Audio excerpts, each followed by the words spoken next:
Es Humberto Calderón Berti, ustedes lo conocen perfectamente, ha tenido puestos importantísimos tanto en Venezuela como fuera de Venezuela, tanto en Occidente como en los muy problemáticos regiones del mundo, como son los países petroleros del Oriente Medio. Y los conoce perfectamente porque ha vivido por allá, ha hablado con ellos y conoce a las personalidades. Por eso sería interesante conversar con él después de todas estas semanas de silencio y ahora que está mucho más libre porque es un desempleado, ¿no? Eh, Está mucho más libre para hablar y conocedor de lo que es la historia y la forma de pensar de la dirigencia política en general venezolana y de los venezolanos en general. Quisiera conversar con él un poco de todo. Por ejemplo, Ahora tengo un gran amigo, un nuevo mejor amigo. ¿quién? Yo mismo. Ok, ahora tiene de nuevo familia, porque Hablo conmigo mismo, medito, reflexiono, pienso. ¿Me entiende? Que es muy útil, ¿ah? Me decía un amigo mío que es muy jocoso. Me decía, ahora tengo un nuevo amigo. Y entonces yo le dije, ¿cómo se llama? Yo mismo. Porque hablo con él, no me responde, no me dice nada y yo lo que hago es hablar. oh, bueno, ya que habló de que ahora puede meditar y demás, después de todo este tiempo, ¿ya ha sacado alguna conclusión, Calderón Berti, de qué fue lo grave que usted cometió o dicen que cometió como para esa salida intempestiva de además el puesto más importante para la lucha democrática en Venezuela como es embajador en Colombia? Mira, Napoleón, después que salí, esta es la primera vez, al día siguiente hablé contigo, te recuerdas que me estaba dejando un avión. Yo Sí. no he hablado de estos temas con más nadie, nunca he tocado más el tema. Ahí ocurrieron una serie de hechos lamentables y al final fue una intriga de muy baja ralea, de muy, no sé, muy despreciable, muy desagradable todo lo que ocurrió. Porque desde el comienzo, a yo estar allí como al mes y medio que se supo lo de Cúcuta y que yo adelanté la investigación que estaba adelantando y que finalmente hice la denuncia como me correspondía hacerlo frente a la Fiscalía General de la República de Colombia, los hechos habían ocurrido en Colombia. Yo no podía hacer otra cosa, Napoleón. Hice lo que mi conciencia me dictaba y mi responsabilidad de hombre público me dictaba. Y para sorpresa mía, el problema con ellos no fue eso. El problema fue que por qué se filtró la información. Y yo le dije, pero un momento, si que la prensa tiene la obligación de investigar Ujú. y tiene la obligación de informar. Y los ciudadanos tienen derecho a estar informados. Yo hice la denuncia 3 días más tarde que se filtrara. Y entonces empezaron los comentarios, las intrigas y las cosas. Decir que yo había filtrado eso. Yo no tenía por qué hacerlo y no lo iba a hacer por dos razones. En primer lugar, porque yo nunca he actuado así en mi vida. Y a esta altura de mi vida no lo voy a hacer. Porque no soy así, porque yo estoy hecho de otra manera, estoy educado de otra manera, estoy formado de otra manera. Y yo cuando tengo que decirle a alguien se lo digo de frente, no tengo por qué esconderlo, ni mucho menos utilizar argucias y cosas extrañas. Y no es mi manera de ser, nunca ha sido así. Bueno, me dijeron que había sido fulano de tal. Yo después dije y me pidieron la cabeza del señor, un colega tuyo, y yo dije, yo no puedo proceder a destituirlo si yo no tengo pruebas, porque yo actúo así en mi vida. Bueno, hablé con este señor dijo, fue fulano de tal otra persona que trabaja conmigo en la embajada. Este otro señor dijo que no había podido hablar nunca con este otro que hizo la denuncia. Y después me entero, porque me lo dice el propio periodista, a quien yo no conocía, porque eso es otra cosa, yo no conocía a este joven Avendaño. Lo había visto un día, un minuto, saliendo de una oficina y me lo presentaron, hola, hola, ni siquiera me grabé el nombre de él. Entonces, al yo llegar acá, a los 2 días me llama y hablo con él. Y a los días me vuelve a llamar y me dice, mire, a mí me ha sorprendido la forma como usted funciona, como usted actúa, porque usted está demostrándole al país que se puede ser político, se puede ser decente, se puede actuar y se debe actuar con decencia y usted lo está haciendo. Y a él le sale decirme a mí el nombre de la persona que filtró la información, que era el mismo que me había pedido la cabeza y que yo lo había defendido.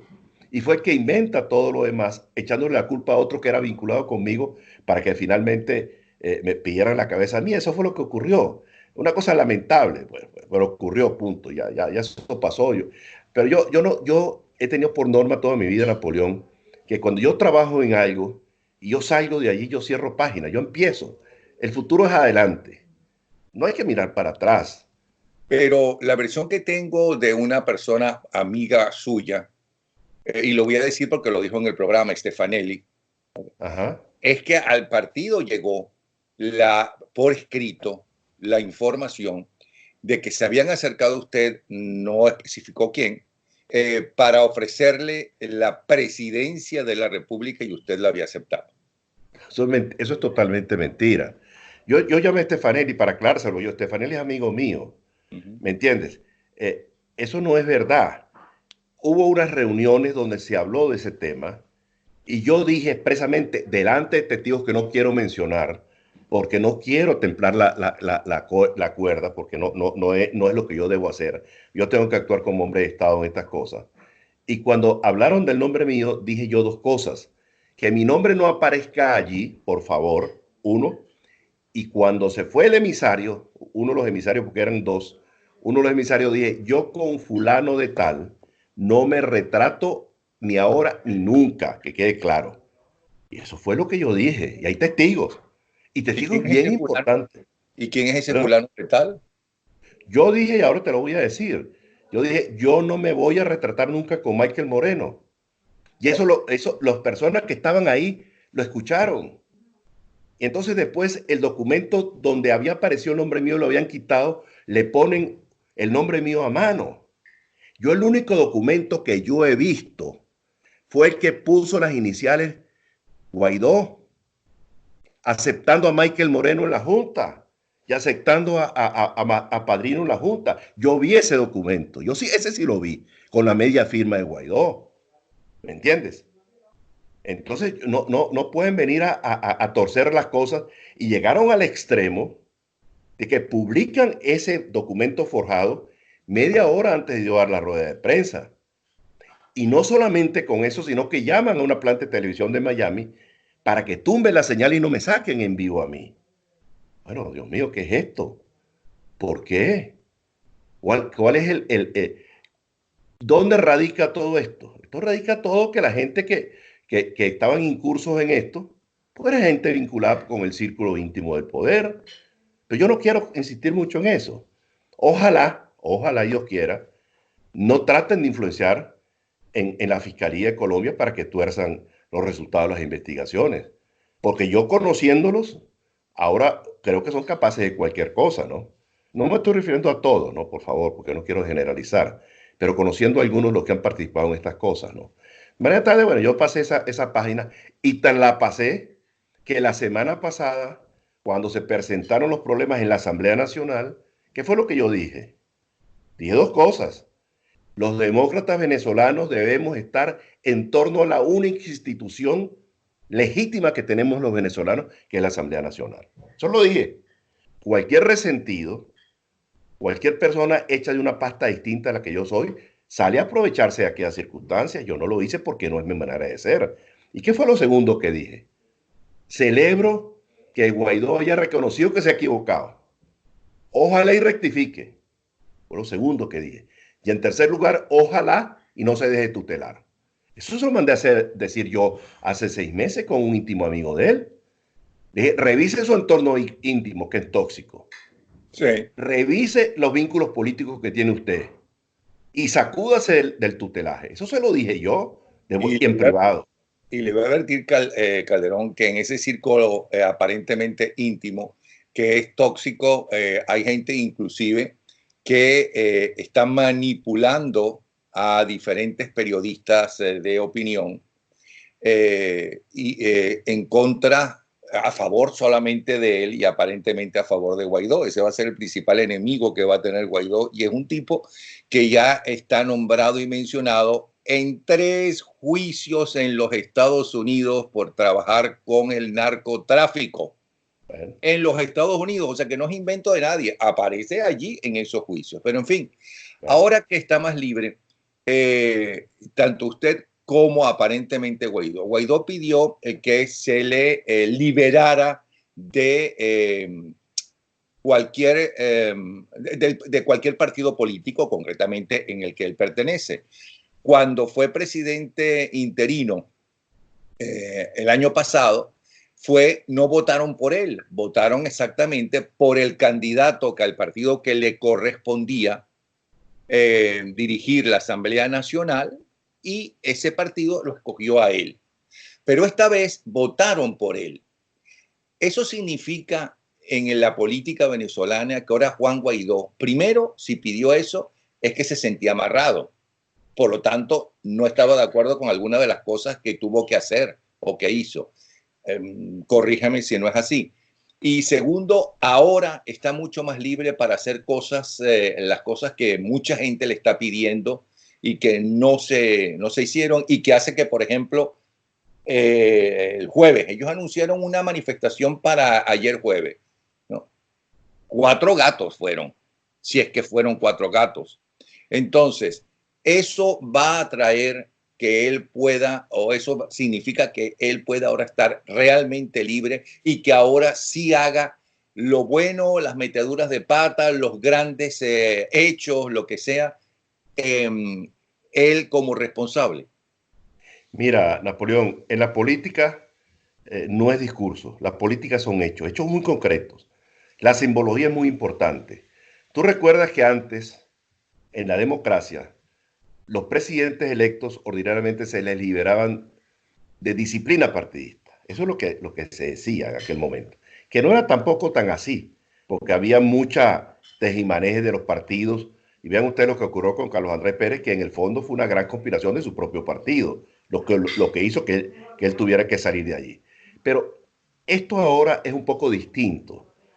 Todo el mundo sabe que Guaidó formaba parte de un grupo de dirigentes políticos, no era el líder de Voluntad Popular, no era ni siquiera uno de los 5 principales dirigentes de ese partido, pero le tocó la roleta, le tocó la lotería, le tocó a él. Ok, muy bien, le tocó a él. Pero el partido que a él lo apoyó es el 4º partido de Venezuela. Voluntad Popular, Primero Justicia, Acción Democrática, Un Nuevo Tiempo y Voluntad Popular. ¿Cómo ha actuado Voluntad Popular en estos meses? Como si fuera un partido que ganó las elecciones con el 90% de los votos, con un sectarismo impresionante, sectarismo político y sectarismo generacional. No hay un dirigente de ese partido que dijo que a Petróleos de Venezuela no podía regresar nadie que tuviera más de 50 años. No lo estoy diciendo yo, lo dijo él. Lo dijo un dirigente político de ese partido. Bueno, lo dijo Goicoechea. Entonces dices tú, ¿cómo van a recuperar al país? Con aprendices, con gente que nunca da una puntada, con gente que nunca en su vida ha trabajado en nada. O lo van a recuperar o lo vamos a recuperar con gente de experiencia. Mire, le voy a decir a usted una cosa. Yo he estado leyendo mucho en estos momentos que estoy ahora sobre las transiciones, reflexionando mucho sobre la transición nuestra del año 58. Primero era un dictador, pero el país que coge la democracia está funcionando. Y lo que hicieron fue montarse sobre la ola y cambiar a los jerarcas del régimen por gente de procedencia democrática. ¿Qué pasó en Chile? ¿En Chile destruyeron el Estado después que estaba Pinochet allí? No. Tomaron las instituciones del Estado y se montaron sobre las instituciones del Estado para poder continuar funcionando el país, al extremo tal de que inclusive la política económica, tan denostada como era la política de Pinochet y que demostró que funcionaba muy bien, fue totalmente asimilada por los partidos, incluyendo los partidos comunistas y el Partido Socialista. Y ahí estuvo el éxito de Chile durante muchos años. Y la tercera transición que he estado estudiando, inclusive leyéndome un libro, que se llama La desmemoria de la desmemoria y la transición, creo, de Pilar Urbano, habla sobre la transición española. Usted puede gustarle Franco o no gustarle Franco, ese es otro problema. Pero el país funcionaba. Las instituciones funcionaban. Y con la conducción muy sabia, muy sensata, del rey de España y de unos asesores, entre ellos Torcuato Fernández de Miranda, Areilza Fraga, etcétera, que la mayoría eran de procedencia franquista. Ojo, se montaron sobre las instituciones franquistas y lograron que se produjera una transición en España que permitió 40 años de progreso a este país. Ojalá y ahora no lo estropeen, porque lo que uno está oyendo ahora son unas cosas increíbles. El nuevo ministro de Consumo tuvo ayer la desfachatez de decir que Cuba era un ejemplo de lo que significaba un consumo sostenible. Lo que provoca decirle, ¿por qué no te vas para allá a pasar hambre? Vete para allá a hablar. Es que se habla mucha pistolada desde afuera, en los cafés y en los bares de Europa, tomando café en París, en Madrid, en Roma. Vayan para allá para que vean lo que es el socialismo en Cuba y el socialismo en Venezuela. Eso es lo que tienen que ver estos diletantes europeos, ¿me entiendes? Pero, ¿qué tenemos ahora en Venezuela, Napoleón? ¿Un país destruido? El país está destruido. ¿Cómo construyes, cómo reconstruyes tú un país? ¿Con aprendices? ¿Con gente que nunca ha trabajado en nada? ¿O tendrá que ser una combinación de la gente joven para que empiecen a aprender con la gente de antes? Que no todos los de antes eran malos, ni todos eran corruptos, ni todos eran incapaces. Mucha gente honorable, muchos acomplejados, eso sí, que se dejaron arrinconar y que no hacen actividad de ninguna naturaleza. Pero yo creo que la situación del país, la situación de Venezuela, concita la necesidad de tener que haya mucha gente que participe en esa reconstrucción, porque el país está destruido. Si tú dices que el país estaba más o menos bien, pues perfecto. El país no. ¿Qué institución funciona en Venezuela? El poder legislativo, a medias porque no lo dejan actuar. El poder judicial totalmente envenenado. Recuerda que Chávez sacó 3.000 y tantos de jueces y puso un poder judicial arrodillado frente a sus designios. ¿Y qué pasa con la fiscalía? ¿Y qué pasa con el Consejo Nacional Electoral? Nada de eso funciona. Eso hay que reinstitucionalizarlo. Pero el país hay que reconstruirlo en muchas facetas. Hay que reconstruir, por ejemplo, cosas tan elementales como esta. La gente no vive del TIAR. La gente no vive de las grandes discusiones de las Naciones Unidas, con todo lo importante que son. La gente vive de la solución de sus problemas cotidianos, del alimento, de las medicinas, de la seguridad. Eso es lo que hay que proporcionarle a la gente. Entonces hay que producir. ¿Cómo produces en Venezuela si no hay semillas, si no hay fertilizantes, si no hay agroquímicos, si no hay instrumentos para el campo, si no hay tractores? Habían 5.000 tractores en Venezuela cuando esta gente llegó al poder y ahora hay apenas 500 tractores funcionando. ¿Cómo haces tú para darle electricidad? Porque ¿cuál es el nervio que mueve a un país? El sector eléctrico. Venezuela era el país de América Latina más electrificado. 92% del territorio nacional estaba electrificado. No hablo de pueblos, Napoleón, ni hablo de ciudades, hablo del país. En cualquier finca de Venezuela había electricidad. Ahora no hay una sola planta termoeléctrica que funcione. Se cargaron Planta Centro, acabaron con la electricidad de Valencia, de Barquisimeto, de Maracaibo, con la de Margarita. Y lo que hay ahora es un suministro eléctrico muy parcial proveniente del Guri, donde 11 de las 18 turbinas funcionan. El resto no existe. ¿Dónde está la línea de transmisión? Ni siquiera el monte estos tipos cortaron. Entonces no hay forma de transmitir la electricidad por todo el territorio nacional. Habrá que entrarle a eso. Ahora, ¿con quién le vas a entrar a eso? ¿Con los que saben hacerlo o no? ¿O vas a poner unos muchachos recién graduados o sin grado para que aprendan a manejar eso? ¿A quién vas a poner a manejar el problema del agua de Caracas? ¿A José María de Viana o a un muchacho que lleve agua a un barrio en camiones? Vamos a ver. ¿Quién maneja eso? ¿Quién maneja el sector eléctrico? Cuando hay decenas de venezolanos muy competentes que manejan muy bien el problema y que tienen un diagnóstico muy claro sobre el sector eléctrico. Y no hablemos del sector petrolero, que fue la joya de la corona y que la tienen destruida. Hace 2 semanas tuve una larga conversación con un grupo de dirigentes sindicales venezolanos a través de este medio. Había gente de Maracaibo, gente de Falcón, gente del norte de Anzoátegui, del sur de Anzoátegui y de Monagas. Me contaban cómo están las cosas. La industria petrolera está en el suelo, Napoleón. La industria petrolera está en el suelo. Se robaron las instalaciones. Lo único que se ha salvado son los pozos, algunos pozos que se dañaron y dejaron las bombas adentro. Se robaron las estaciones de superficie, las líneas de flujo, las plantas eléctricas para el bombeo. En el lago de Maracaibo habían 348 barcazas, lanchones y cosas por el estilo. ¿Sabes cuántos hay hoy? 5. ¿Cómo reconstruyes tú eso? Con muchachos que nunca han trabajado, o llamas a la gente que estaba antes allí y lo reinsertan y trae gente de afuera para que ayude, empresas privadas. Las refinerías, ¿cuánto refinábamos nosotros? En Venezuela me refiero. 1.200.000 barriles por día. ¿Tú sabes cuánto está refinando ahora? Nada.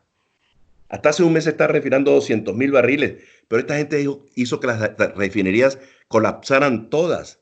Esas refinerías, cuando tú tienes una planta de esa naturaleza y la vas a parar, tienes que darle un mantenimiento muy especial, tienes que llenar las tuberías de materiales especiales para que no se corroan. ¿Quién es el loco que va a poner a funcionar esas refinerías tal y como están ahora para que revienten y se lleven a Puerto La Cruz, se lleven a Punto Fijo? No. Entonces tú tienes que poner a la gente que sabe para que maneje esos temas. Y te estoy hablando de estas cosas menudas. Pero es que la infraestructura del país de carretera está dañado. De puertos, de aeropuertos, de universidades, de hospitales. Entonces es una tarea gigantesca. Una tarea ciclópea. Entonces aquí no se puede actuar con sectarismo político. Aquí no se puede actuar con sectarismo generacional. Aquí hay que llamar y concitar todas las buenas voluntades del país, de gente honrada, de gente transparente, gente con valores éticos y morales, y al propio tiempo con gente que sepa para que el país salga adelante. Y te voy a decir una cosa, si nosotros no somos capaces, cuando digo nosotros no es porque yo estoy allí, no, yo lo digo como venezolano que soy y que me duele mi país porque es mi tierra, como es la tuya, ¿me entiendes? Si nosotros no somos capaces de hacer una transición bien hecha, para que la gente recobre su confianza en la democracia. Pueden haber elecciones dentro de 2 años, pero tenemos otra vez encima los chavistas. Acuérdense de lo que les estoy diciendo. Hay que hacer una transición bien hecha y se requieren cosas para esto. ¿Qué se requiere? Que haya gobernabilidad. ¿Y cuáles son los elementos fundamentales para la gobernabilidad? 2. Que la gente apoye lo que se está haciendo. Y para que la gente apoye lo que se está haciendo se requieren de varias cosas. Que vean que sus problemas fundamentales están resolviendo, de alimentos, de medicinas, de salud, que tengan tranquilidad en sus casas, que tengan seguridad en sus casas.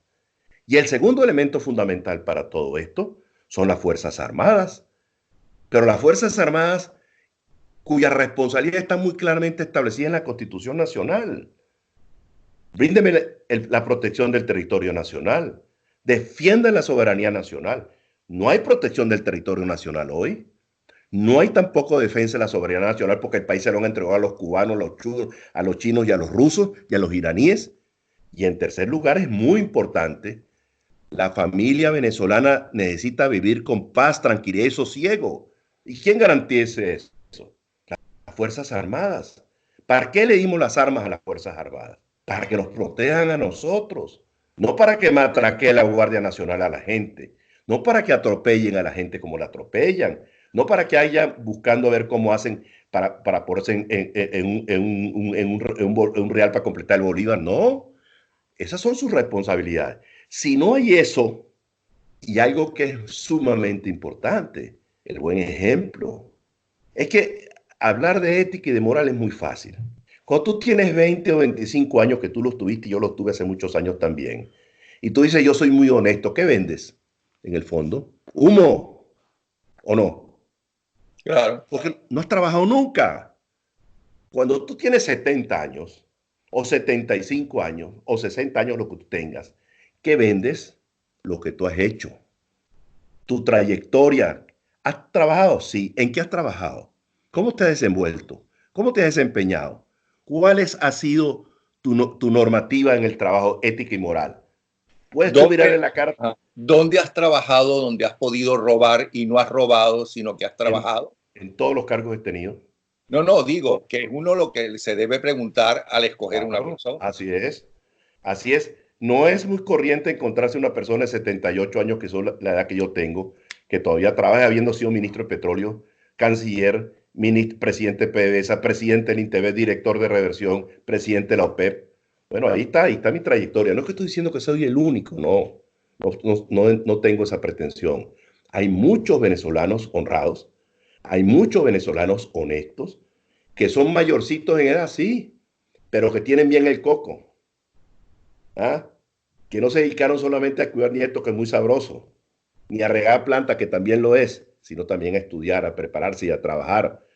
Yo, por ejemplo, sé que hay muchos venezolanos, centenares o miles de venezolanos trabajando en Qatar, en Kuwait, en Arabia Saudita, en México, en Colombia. ¿Por qué si tienen 60, 65 años no pueden trabajar en petrolera? ¿Por qué hay que improvisar? ¿Por qué hay que poner gente que no sabe o que pasaron 6 meses en una universidad haciendo un cursillo rápido y ahora son expertos? No. Y de paso es una especie de bofetada a los profesionales reales. ¿Me entiendes? De manera tal de que sin ánimo de confrontación ni cosas por el estilo, porque no es lo que nos corresponde. Tenemos que juntarnos todos, eso es la obligación que tenemos. Pero tenemos que hacer las cosas bien hechas. Tenemos que hacer las cosas bien hechas. No puede haber, si tú tienes a Guaidó es el presidente, actúe como presidente, compórtese como presidente, no deje que nadie lo tutele, actúe de acuerdo con sus propios criterios. Eso sí, búsquese asesores, tiene que buscarse asesores, tiene que buscarse asesores. Mire, yo he tenido mucha suerte en mi vida, Napoleón, con mis trabajos. Y tú sabes cuál ha sido mi secreto. Que siempre me he buscado gente más competente que yo. Siempre me he buscado gente más inteligente que yo. ¿Por qué? Porque ese es el secreto del éxito. Montar equipos, armonizar a la gente, liderar ese tipo de gente. Ese es el secreto del éxito en la función pública. Ahora bien, ¿cree que Guaidó, si escucha esto y no empiezan a calentarle la oreja los adulantes que lo rodean, como rodean a toda la gente que tiene mucho poco poder, lo entienda? Bueno, yo espero que sí, yo aspiro que sí. Yo no puedo dudar que no lo va a hacer. Ojalá irá caso a la gente que le diga las cosas como son, ¿no? Porque es que la gente confunde las cosas, Napoleón. Una cosa es la disciplina, la lealtad, y otra cosa es la sumisión y la entrega. Son dos cosas distintas. Este, yo recuerdo cuando yo empecé a trabajar en el ministerio, los jefes míos eran gente honorabilísima, como era la gente de malariología o la gente del Ministerio de Obras Públicas de los primeros años de la democracia. Y esa gente nos enseñó a nosotros disciplina de trabajo, metodología de trabajo, respeto por los superiores, ¿entiendes? Mucha lealtad frente a los superiores, mucha lealtad, pero al propio tiempo nos celebraban que fuésemos autónomos, que no fuéramos sumisos. Tú sabes que yo hice una gran amistad con Carlos Andrés Pérez, ¿ah? Y lo conocí siendo muchacho. ¿Tú sabes de dónde vino la amistad? Te voy a contar esto con una anécdota que no lo saben 10 personas. Se lo voy a decir a ustedes. Voy a revelar un secreto por este medio. Porque me llevo un día a Miraflores a explicarle sobre el INTEBEP, que yo era el fundador, ¿tú recuerdas? El presidente fundador del INTEBEP. Y Sí. cuando yo estaba hablando con el presidente Pérez, estaba el ministro Valentín Hernández y estaba Carmelo Lauría. Qué lástima, eso me lo contó Carmelo, porque yo no sabía por qué Pérez me tenía en un sitio como de mucho privilegio. Entonces, un día me lo contó muchos años después en la isla de Margarita. Entonces, yo estoy hablando y él me interrumpe. Y entonces yo volteo y le digo de una forma muy temeraria, pero yo era un muchacho de 33 años. Le digo, presidente, usted me hace el favor y me deja que yo termine. Entonces se turba. Me dice, sí, sí, sí, perdone. Cuando yo salgo, le dice a Carmelo, ¿te diste cuenta que el muchacho me mandó a callar? Bueno, mi obligación, ¿cuál era? Callarme y no decirle la verdad, lo que yo pensaba, o haber hecho lo que yo hice. Haber hecho lo que hice. Y él lo valoró y lo reconoció. Y de ahí la amistad mía con Pérez. Es que cuanto más se conoce de Carlos Andrés Pérez y especialmente de Carlos Andrés Pérez del segundo gobierno, más uno se da cuenta cómo se perdió ese segundo gobierno y todo lo que perdió Venezuela con la salida de Carlos Andrés Pérez del poder. Que ese Mira, fue el yo, primer gran golpe, el primer gran golpe, creo yo, que se le da a la democracia venezolana.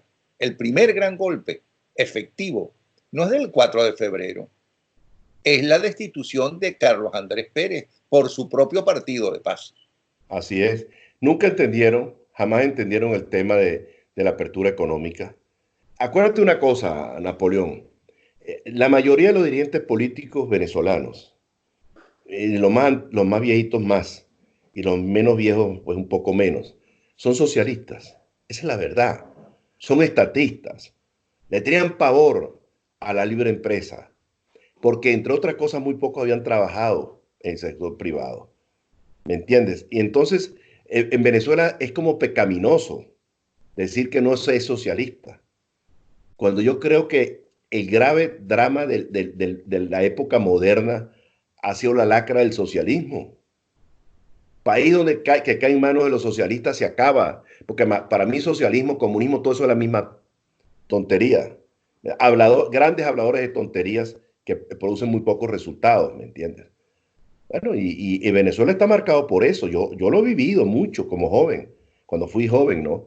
De que los mayores no entendían la libre empresa, no entendían las privatizaciones, no entendía que, es decir, y se comieron un cuento de que hay empresas que son estratégicas para el país. ¿Cuántas empresas tiene el Estado americano? Ninguna. Ninguna. Entonces es más estratégico, defiende más su estrategia Estados Unidos o Venezuela. Pero tiene un excelente trabajo en recolección de impuestos a todas las industrias y a todos. Y el que no paga impuestos a preso. Y el que no paga impuestos a preso. ¿Me entiendes? ¿Qué es lo que tienen que hacer?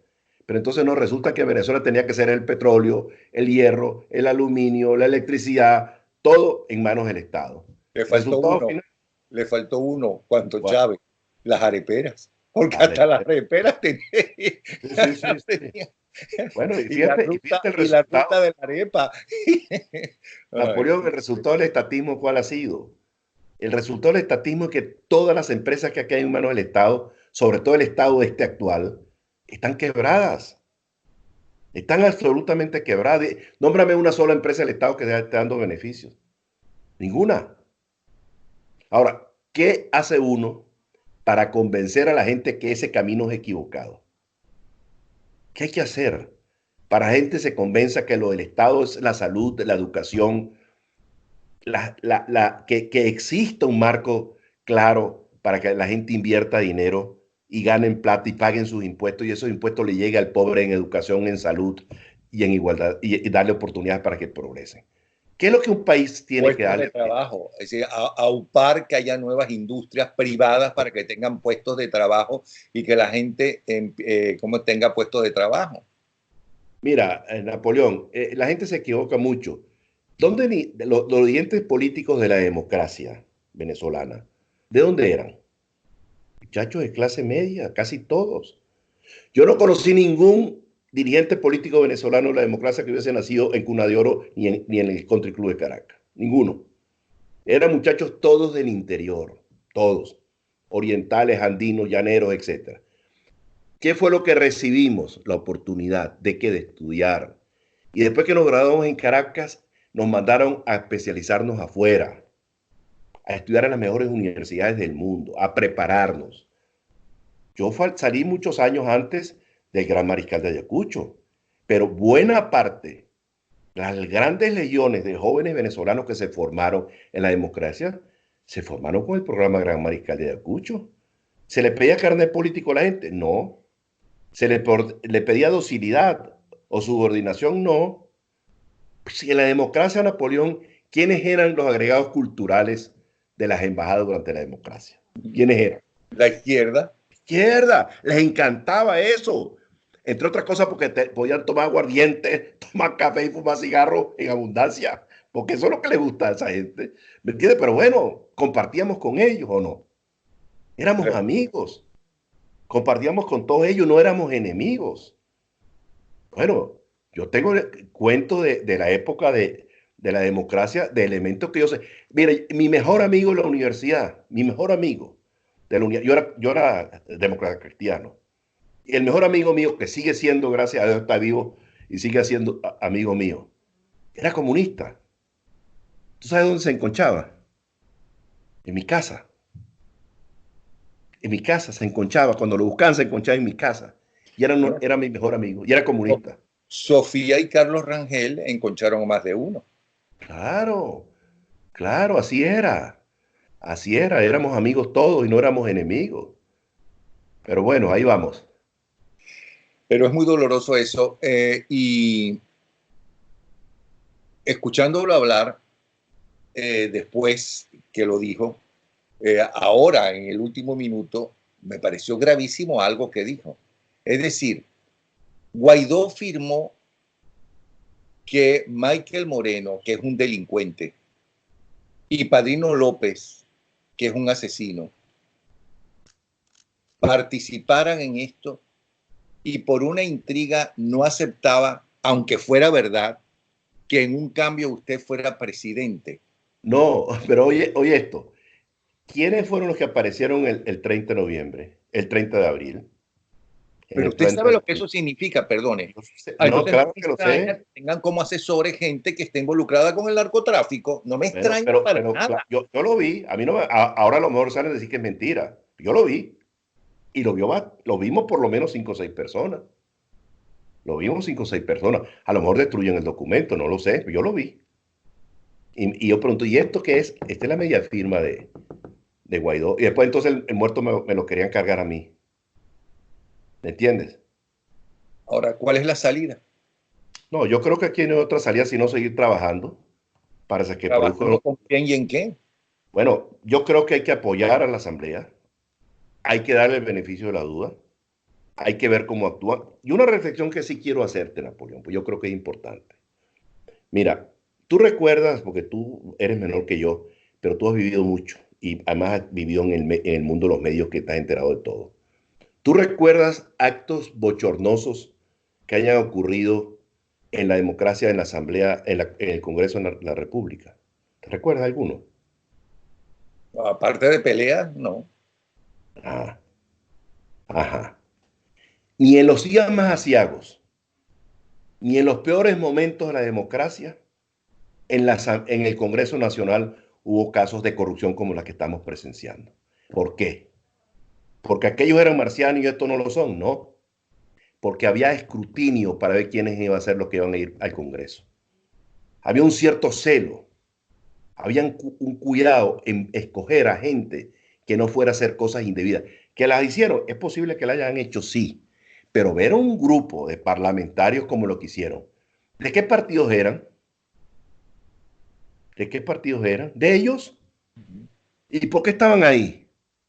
Cuando tú lo oyes hablar ahora y lo ves cómo se expresan, te dices tú, Dios mío, ¿y qué es esto? ¿Cómo llegó esta gente ahí? Ese es el venezolano nuevo. Ese es el hombre nuevo. Ese es el hombre que va a conducir los destinos del país en estas circunstancias tan complicadas. Por Dios, no. Yo creo que alguna enseñanza debe salir de esto. Y yo creo que la enseñanza, querido Napoleón, tiene que ser que los partidos tienen que ser celosos en la escogencia de los candidatos para todos los cargos y mucho más importante los cargos para el poder legislativo. Lo que ha quedado claramente demostrado es que no hubo ningún tipo de control en eso, que se puso cualquiera, porque no era ningún tipo de los que han brincado la talanquera. Uno era jefe de un partido en Yaracuy, el otro jefe del partido en Valencia, en Carabobo, otro jefe del partido en Bolívar. Entonces, ¿por qué los tenían ahí? ¿Qué dicen de esto los jefes de los partidos? No han dicho nada hasta ahora.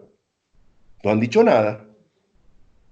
Pero ellos son los responsables al final del día. Porque fueron los que los permitieron que estos tipos llegaran allí.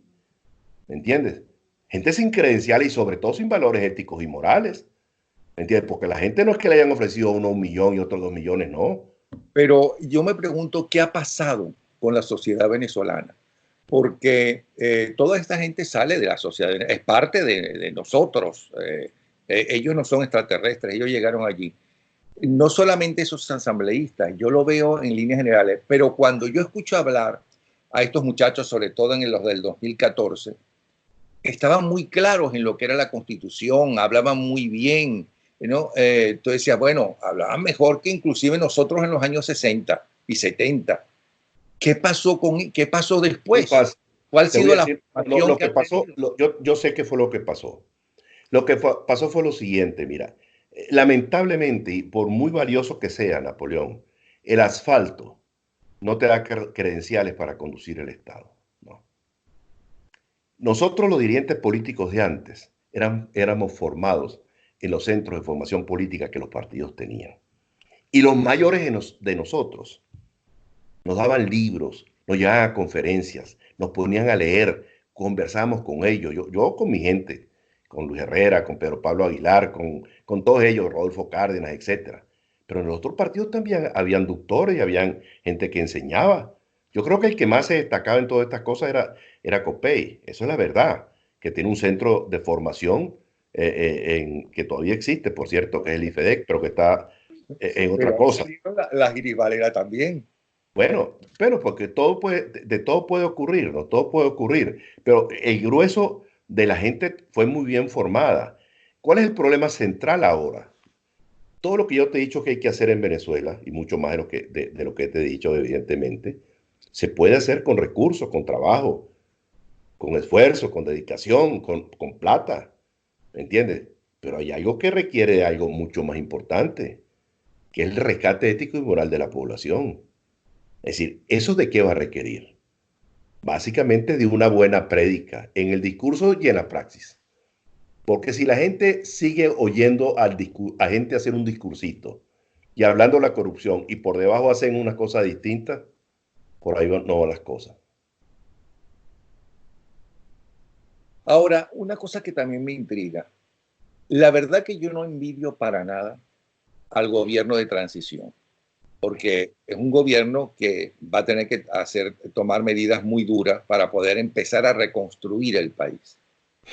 Muy diferente es después que pase el gobierno de transición, vengan unas elecciones y el presidente que viene, eso es otra cosa, porque los más graves casos que vive el país ya estarán encaminados su solución por ese gobierno de transición. ¿Por qué están tan enloquecidos y se pelean tanto? Y lo importante es dirigir ese gobierno de transición. ¿Qué ganan Bueno, con eso? yo te digo una cosa, yo siempre he creído que más importante que la democracia va a ser la transición. Sin transición bien hecha no hay democracia. Uh -huh. Los cimientos de la democracia tienen que ser echados, construidos durante la transición. ¿Y qué significa los cimientos? Reinstitucionalizar el país, empezar a dar buenos ejemplos, que la gente sepa que el que llega es a servir, no a servirse. Eso es sumamente importante, Napoleón. Y va a ser una tarea dura, muy complicada, muy difícil, de mucho sacrificio y al propio tiempo de gran riesgo. Y que buena parte de la población no va a entender y van a quedar como ¿No? villanos. ¿No? Y que el que esté allí haciendo cálculos políticos para lo que venga detrás se va a estrellar. Porque Por si no, eso es que no entiendo. porque es complicado. Por eso es que es complicado. Por eso es que la transición, si yo tuviera 40 años, que no los tengo, lamentablemente, pues yo estaría buscando que alguien hiciera el trabajo preliminar. ¿Me Claro, entiendes? ¿O no? claro. Evidente, ¿no? Evidente, evidente, evidente. Bueno, pero ojalá lo entiendan así. Yo sí creo que es una combinación de cosas, de gente con experiencia, con gente joven para que aprendan. Mira, yo llegué al ministerio de 23 años y fui ministro, pero antes de ser ministro fui ingeniero uno, ingeniero 2, ingeniero 3, ingeniero jefe uno, director y después ministro. Joder, fueron años, ¿no? Ahora, ¿por qué? Porque esa es la formación.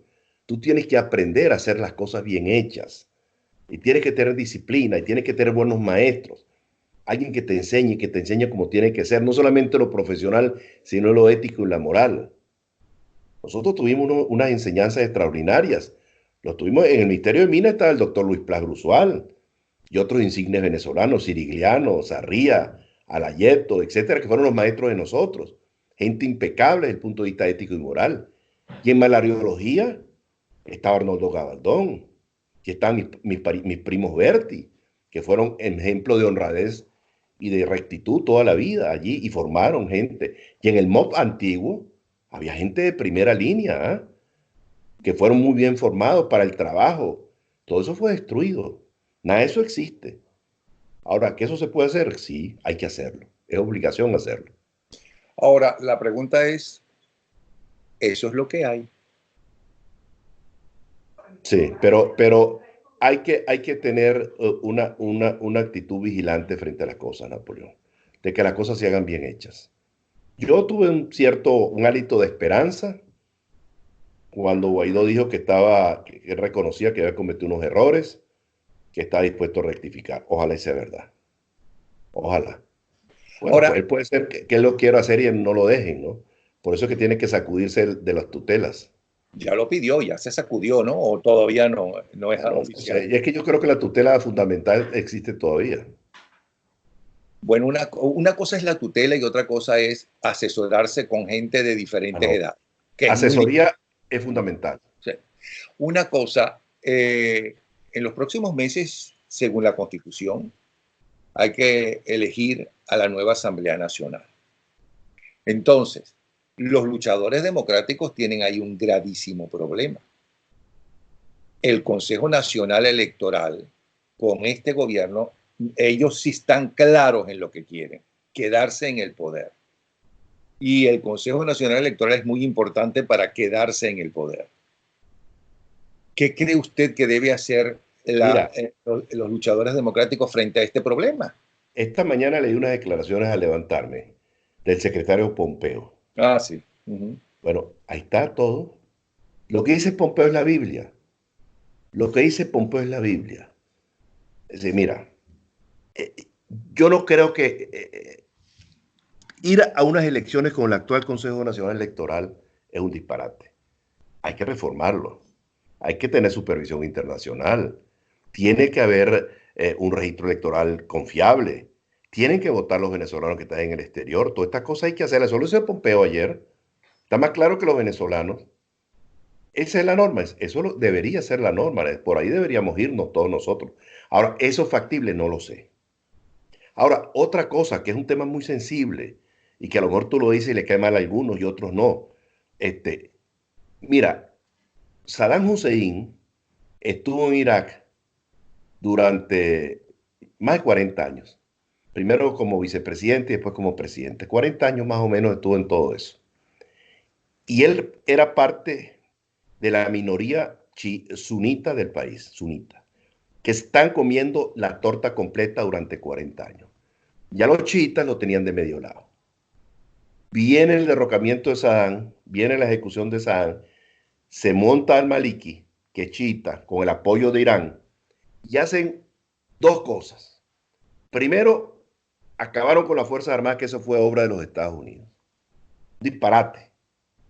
Porque la cohesión de los países la dan las Fuerzas Armadas. Le guste a la gente o no le guste. Pero es un elemento de cohesión fundamental. Y allá la destruyeron. ¿Qué produjo la destrucción de las Fuerzas Armadas de Irak? La anarquía, los saqueos, la inseguridad. Y lo otro fue que al-Maliki hizo un gobierno extremadamente sectario y dejó fuera a los que estaban comiéndose la torta durante 40 años, que fueron los sunitas. E hizo un gobierno de chiitas. Yo no estoy diciendo que sea un cogobierno con con los chavistas, no. Yo lo que estoy diciendo es que el chavismo que no haya cometido violación de derechos humanos, al chavismo que no se ha enriquecido groseramente, a ese chavismo hay que darle un espacio, porque si no vamos a tener una situación grave de gobernabilidad en el país. Eso es muy importante. No estoy hablando de cogobierno, no. Estoy hablando de espacio político, porque si se les acosa, se les persigue, se les estrecha, van a estar una permanente actividad de subversión y eso va a dificultar la gobernabilidad del país. Ok, pero no terminó para mí aclararme cuál debería ser la posición, porque sabemos perfectamente que el Consejo Nacional Electoral no va a ser imparcial. Mientras esté Hay que hacer todo lo posible, hay que hacer todo lo posible que haya una reestructuración en Napoleón. Bueno, tú dices, fíjate lo grave que es, y por además ejemplo. menos en 3 meses, y menos Bueno, en reestructuración en 3 meses. pero fíjate, en las elecciones 2015 la gente dice, mire, se ganaron las elecciones en el 2015, la Asamblea. And so what? ¿Qué pasó? Le quitaron la mayoría, desincorporaron los diputados indígenas, los empezaron a estrechar, los empezaron a perseguir, hicieron que 30 se fueran para el exterior, otros están presos. Entonces, por eso yo creo que Pompeo está más claro que los venezolanos. Cuando dice, primero, no puede ser garantía para nadie la presencia de Maduro al frente de los destinos de Venezuela. No puede. Tiene que haber una cosa distinta. Y él mismo habla que la transición sea una cuestión negociada. Y negociada en el sentido de la palabra, ¿no? ¿Me entiendes? Porque en otros países ha habido transiciones de ese tipo. La transición española fue una transición complicadísima, ¿eh? No creas que el franquismo entregó las cosas muy fácilmente, Pero ¿no? exitosa gracias a todos esos personajes. Claro. Entre ellos los socialistas, porque tuvieron la suerte los españoles de tener a Felipe González Y como a Santiago Carrillo. socialista. ¿Ah? Y a Santiago Carrillo. Y a Santiago Carrillo del Partido Comunista también. Claro, así es. Y a Fraga, que venía del franquismo. Y a Suárez, que venía del franquismo. Y a Torcuato Fernández Miranda. Es decir, todo eso con la batuta del rey, pero Arias no está muy dado a aflojar. Y el rey que también venía del franquismo, porque el rey es rey gracias a Franco. Claro, era una situación muy complicada, pero lo supo hacer. Y esos son los 40 años de democracia ahora, y esta gente ahora no los dañe, ¿no? Esta gente y los que votaron por esta gente.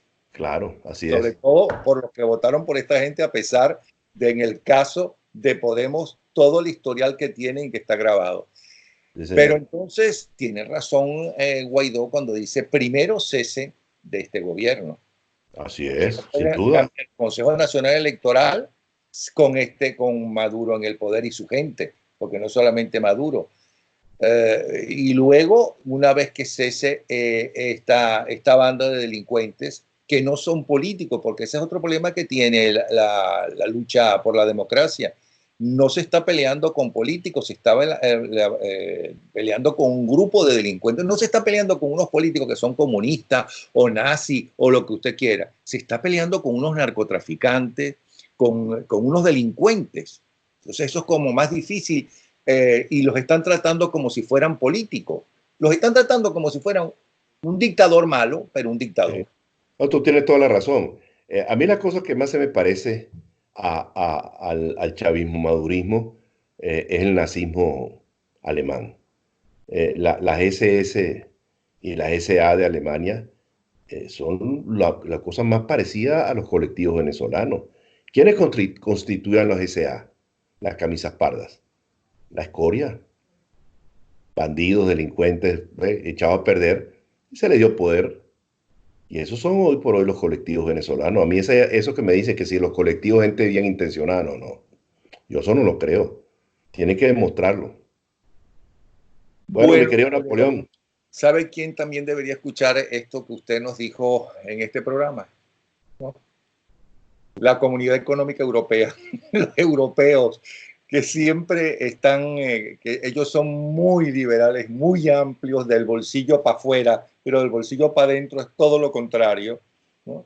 Y que han estado adulando a Fidel Castro y a su hermano durante estos 60 años, Así es. haciéndose los suecos, lo dicen los españoles, hacerse los suecos. Bueno, estos también son otros que deberían escuchar todo Yo esto. creo que lo que ha pasado en estos días en Caracas, en la Asamblea, creo que bien amerita una iniciativa fuerte frente a la Unión Europea en estos momentos y a los gobiernos para que se pongan claros en ese sentido. Yo creo que esto puede convertirse en un punto de quiebre, ¿eh? Si se maneja bien, en cuanto a la Ojalá. postura de los gobiernos europeos. Ojalá. De verdad que un abrazo nuevamente, nuestra admiración y cariño. Muchas gracias a ti, Napoleón. Y a ver si de vez en cuando, por lo menos cada mes, hablamos una vez para Mucho escucharlo. ¿Sí? gusto, Ok. mucho gusto. Encantado. Gracias, Saludos a la amiga. Humberto. Cómo no, Humberto Calderón Verde.